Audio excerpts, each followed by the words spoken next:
সেই মধু বৃন্দাবনে মধুর মুরলী শ্রবণের পর শ্রী যমুনার কোলে ত্রিভঙ্গ বংশীধারীকে দর্শন করে রাধা রানী আমার আজ কুঞ্জ অভিসারের অভিলাষী। ওকে শ্যামনা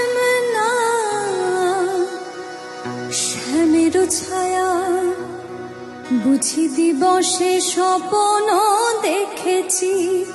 ওকে মধুর মধুর মায়া যদি চাতকি মরিল আসে কেন শ্যাম মেঘ চলে যায়। যার প্রিয়া অভিলাষ পরাণে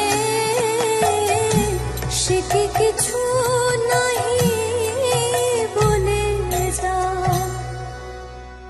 বলে গেল বই কি রায়ধনী, কি বলে গেল সখী?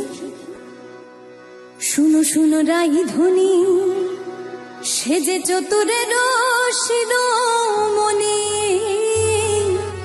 তাই সংকেতে গেল বলে তব কুঞ্জ কুটির দ্বারে বধূ আসিবে গো অভিসারে রজনী নিশিকোণে।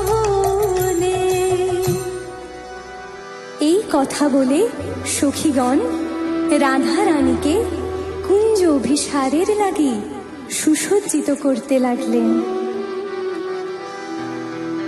আহা সাজো সাজো রাই তোমারে সাজাই শ্যাম সোহা